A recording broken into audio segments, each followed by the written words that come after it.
Chapter 14.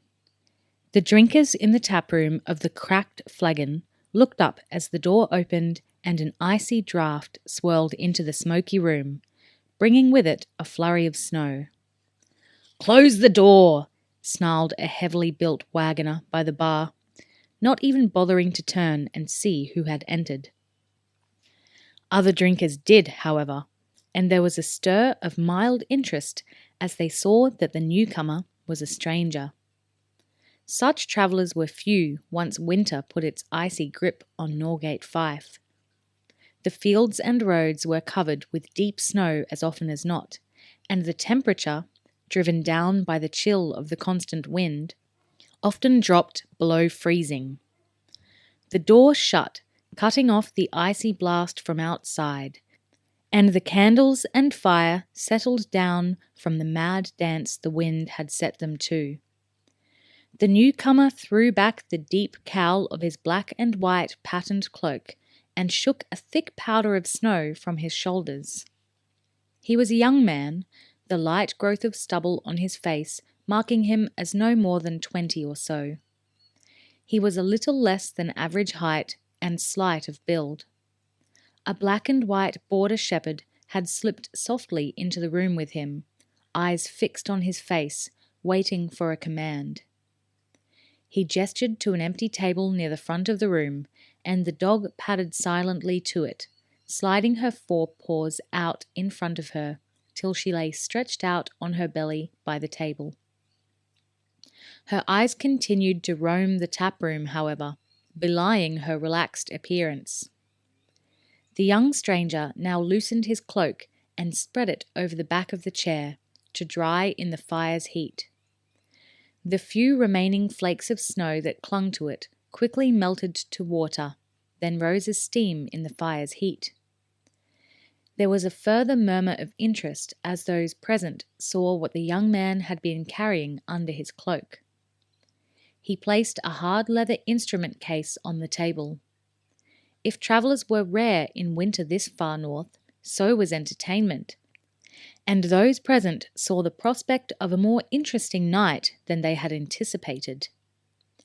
Even the previously surly wagoner's face split with a smile. "Musician, are ya?"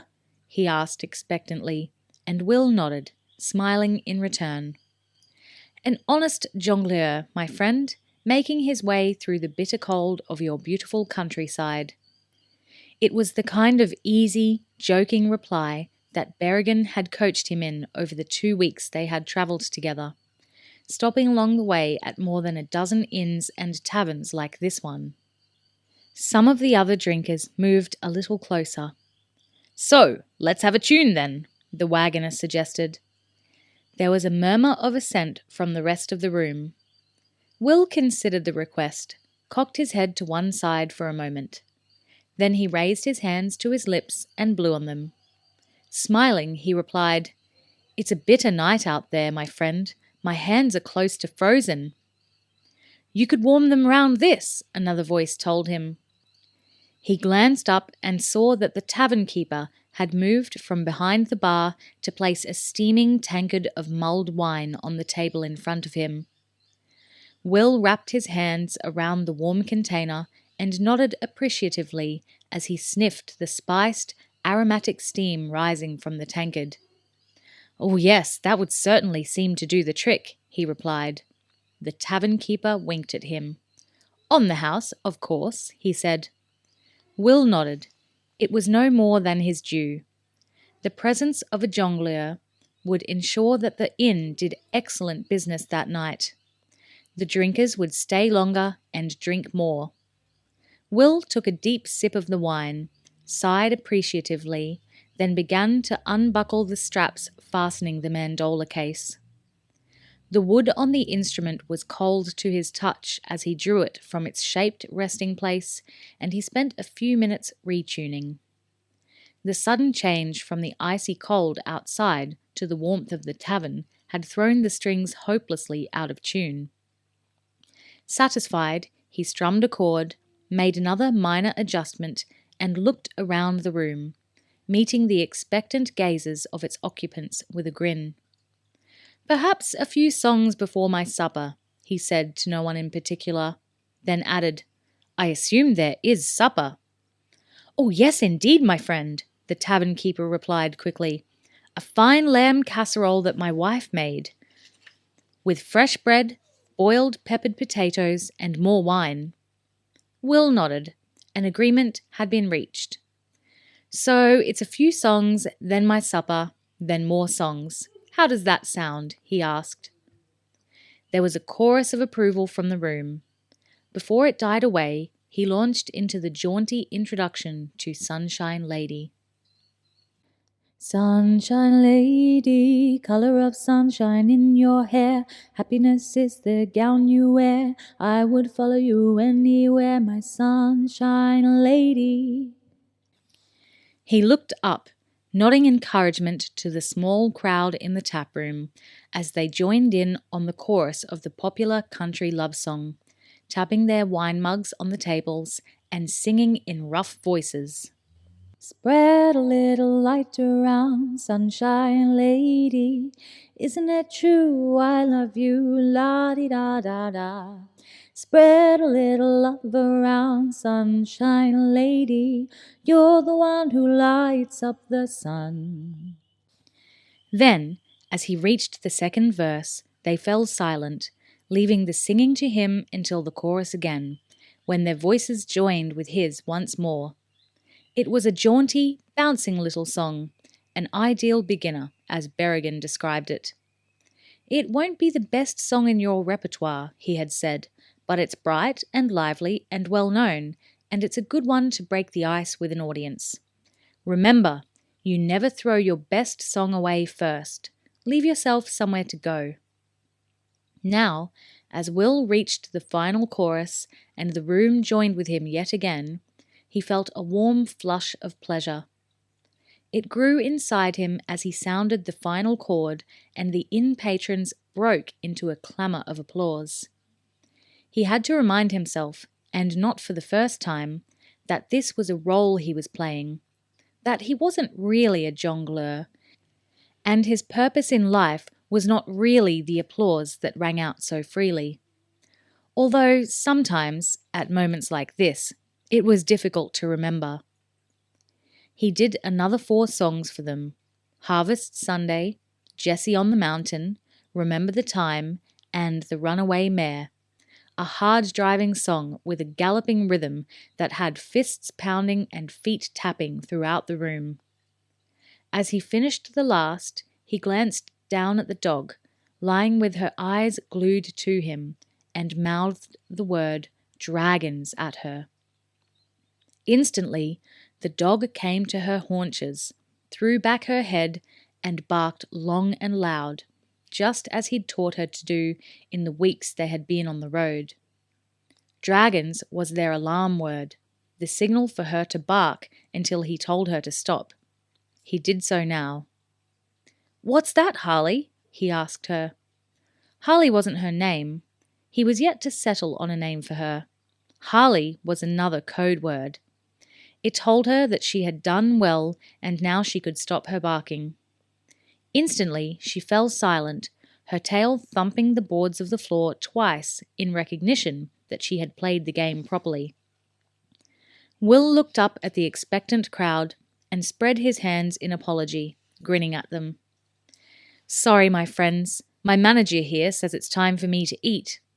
We've had a long day in the cold, and she gets 1/10 of my earnings, and my dinner."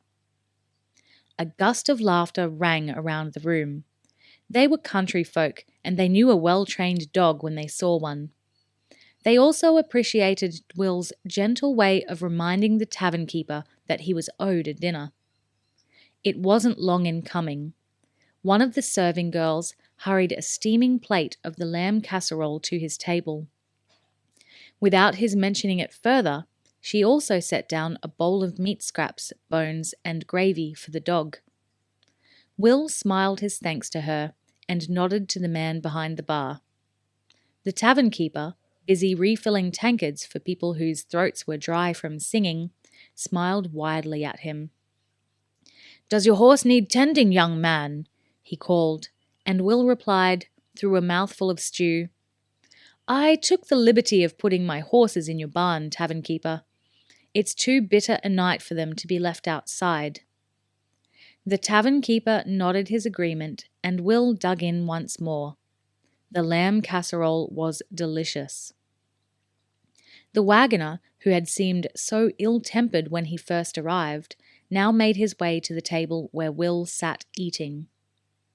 Will noticed with interest that he didn't presume to sit down and intrude on his personal space.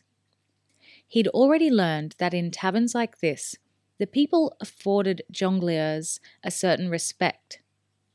The big wagoner set down a full tankard of mulled wine in front of Will. "Good music, lad," he said. "That's for you there." Will, his mouth full again, nodded his thanks. Several of the other customers now moved closer, each one dropping a few coins into the open mandola case on the table. He noticed that there were quite a few silver coins among the coppers and felt a flush of satisfaction once more. "You've a deft hand on that lute of yours, young fella," one of them said. "It's a mandola," Will replied automatically. "It has 8 strings, while a lute—" He stopped himself. "Thank you," he said, and they smiled at him. When he had finished eating, he surreptitiously signalled the dog again, setting her barking. "Harley, what's that you say?" he said, and the dog instantly fell silent once more. "It's time for me to entertain these folk?" He glanced up at the smiling faces around him, shrugged, and grinned at them. "She's a hard taskmaster," he declared, reaching for the mandola. He played for another hour. Love songs, lively songs, silly songs, and one in particular that had always been his favourite, The Green Eyes of Love.